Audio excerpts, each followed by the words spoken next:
এখানে করানো one coordinate government বিল সরাসরি ইন্দিরাজির প্রতি শ্রদ্ধা নিবেদন করে ওনার যে স্বপ্ন এডিসিকে শক্তিশালী করা, যে 125তম সংশোধনী আমাদের প্রয়াত প্রধানমন্ত্রী ডক্টর মনমোহন সিং সংসদে এনে বিল পাস করে এই বিলের মাধ্যমে অধিক ক্ষমতা এডিসির হাতে তুলে দেওয়া, যা বিগত 11 বছর বিজেপি শাসনে এটা অধরা, যারা এই নিয়ে রাজনীতিতে লিপ্ত হয়েছে। গত পরশুদিন দেখলাম রাজ্যের এই আদিবাসী দপ্তরের যিনি মন্ত্রী, উনি রাজ্যে দিল্লি থেকে ফিরে এসে বলছেন যে দেশের স্বরাষ্ট্রমন্ত্রীর সঙ্গে নাকি সলা পরামর্শ হয়েছে যে এটাকে ইস্যু বানাতে হবে। আদিবাসীদের অধিকার নিয়ে ছিনিমিনি খেলা এটা বিজেপির নতুন কিছু নয়।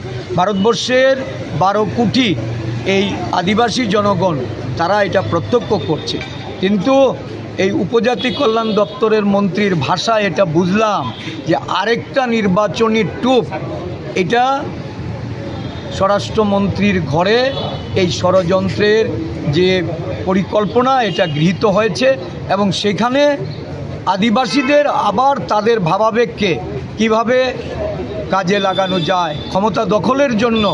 আদিবাসী উন্নয়ন মুখ্য নয়, ওই 125তম সংশোধনী, যে সংশোধনী ডক্টর মনমোহন সিং সংসদে নিয়ে এসেছিলেন, যা আজকে নির্বাচনী টুপ রূপে ব্যবহার করার জন্য এবং এই রাজ্যে এডিসিকে ডিরেক্ট ফান্ডিং, এটা আমরা প্রথম থেকে বলে আসছি যে এডিসিকে যদি সরাসরি অর্থ প্রদান করা না হয়, রাজ্য সরকারের হাতের পুতুল হিসাবে এডিসিকে ব্যবহার করা হলে আদিবাসীদের উন্নয়ন এটা কোনো অবস্থাতেই সম্ভব নয়। আদিবাসীদের তাদের মৌলিক অধিকারগুলিকে যদি সত্যিকার অর্থে এডিসির মাধ্যমে বাস্তবায়ন করতে হয়, তাহলে সরাসরি অর্থ সাহায্য এডিসিকে করতে হবে। কিন্তু দেখা গেল এটাকে শুধু ইস্যু তৈরি করে রাজনৈতিক মুনাফা লোটার। আমরা এর তীব্র প্রতিবাদ জানাচ্ছি।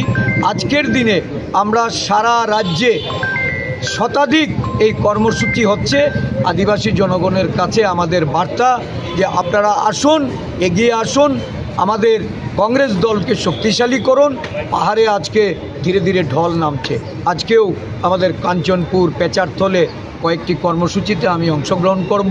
আমাদের আদিবাসী কংগ্রেসের চেয়ারম্যান শব্দবাবু, উনি যাবেন সোনামুড়া এবং বাগমার বেশ কয়েকটি কর্মসূচিতে। সব জায়গাতেই আদিবাসীরা কংগ্রেসের পতাকা হাতে তুলে নিচ্ছে, কংগ্রেস দলে যোগদান করছে। আমি আরও তাদের যে যুব সমাজকে আমি আহ্বান করব যে আপনারা আপনাদের অতীতের যে ধারণা, এই ধারণা ভেঙে বেরিয়ে আসুন, কংগ্রেসকে শক্তিশালী করুন।